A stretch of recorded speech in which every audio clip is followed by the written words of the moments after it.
Alright, YouTube, UTG here. A review on my UTG L96 sniper rifle.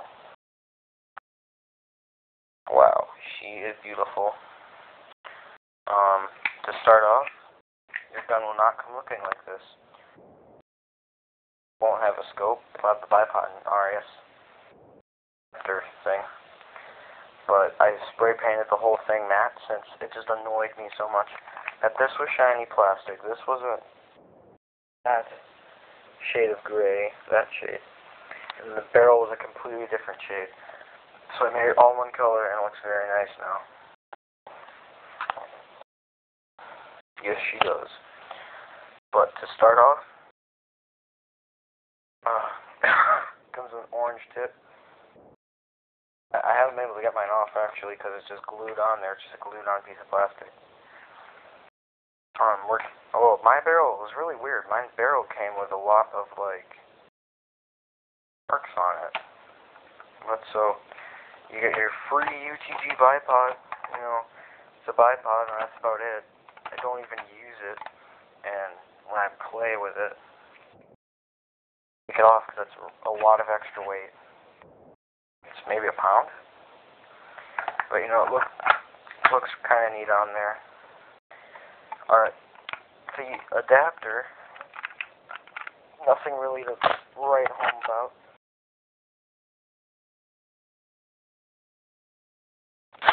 This is a solid chunk of metal.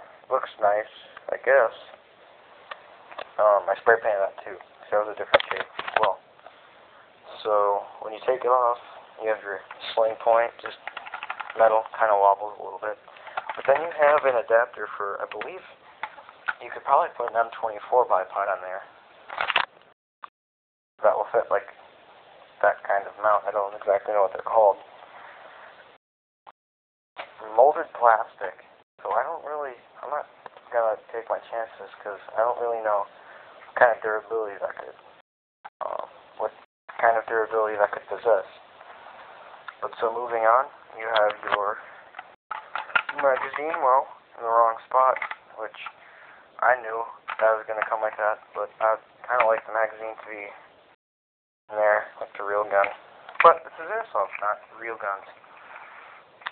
So all you have to do, it's not hard at all. What we'll say, it's a pain to put these magazines in. There, that was one-handed, so.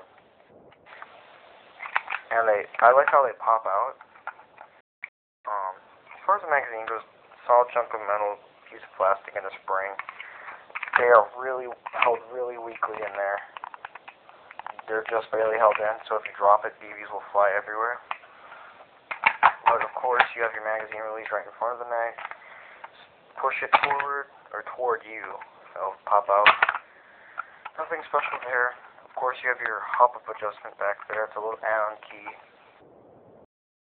Nothing special, of course, there. It's just a hop-up unit. Yep. Here, of course, you have your full metal receiver. All metal barrel, of course, which is kind of nice, but a lot of rifles are coming like that, so it's not really special anymore. And considering that this part, basically any gun that I can think of that has a synthetic stock and that is a sniper rifle, well, it is a synthetic stock, maybe some ultra custom, Barrett 50 cals, Shytech M200s,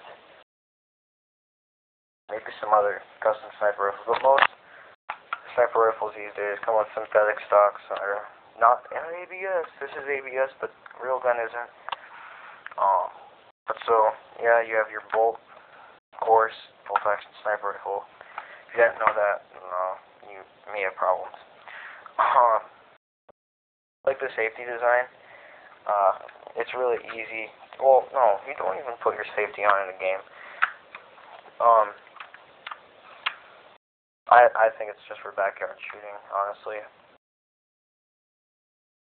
But, yeah, it's mine with the receiver, unlike your R700 style safeties where it kind of flips down. so it's kind of in the middle. You can easily crack it off. Oh, looks very nice. I think it might be 90-degree bolt, but you just turn it up like that. Back, of course. Got a pretty nice spring in there, but the internals, the plastic trigger box, didn't really care for that. Plastic spring guide, plastic piston. Oh, okay, air nozzle, I guess.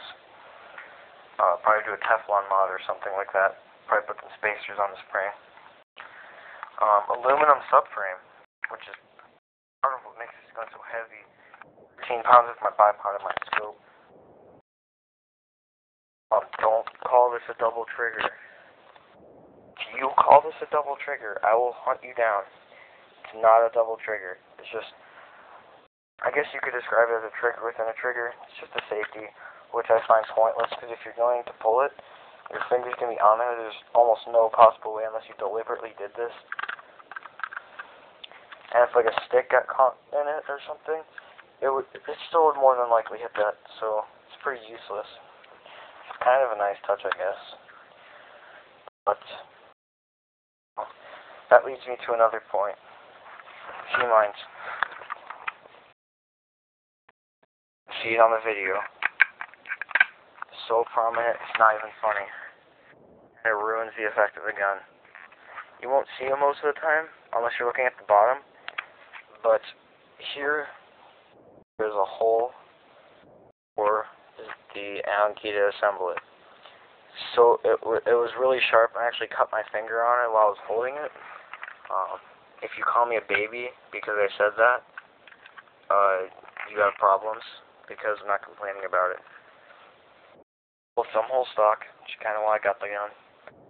Oh, nothing new. My scope, so leapers, 4 to 16 by 50 millimeter. Of all the bells and whistles that comes with leaper scopes, I like a lot. Zero locking. It's way overkill for airsoft, but it looks amazing. And I plan on using this on real firearms. Don't really know what yet, since I don't have any. Here's some $6 scope rings. Kind of crappy. I won't be using these. And then here's a riser mount. Got it at National Airsoft for like $30. It's pretty nice. They have half rails, and there's you can see that there's a space to look through. So overall, if you're looking for a pretty decent sniper rifle, this is the way to go, because it's not going to have the most range, and if some people actually go out there with some upgraded VSRs, I plan on making one soon. Just wait. Not going to really compete with them, but it's decent. Maybe throw a tight bore in it, a new hop-up unit, some new bucking to get the consistency up. You're looking at a pretty formidable sniper rifle. I was putting heads down at this gun at the one game I played with it so far. I find the range to be a little lacking, but then again, I was using .28 gram BBs. It was very accurate with those ones. Other than that, definitely know what you're getting. Type 96 or L96 upgrade parts are very expensive if you're planning on upgrading it. But if you're planning on upgrading it, you're probably going to get the Maruzin, or however you want to say it. But overall, pretty good gun.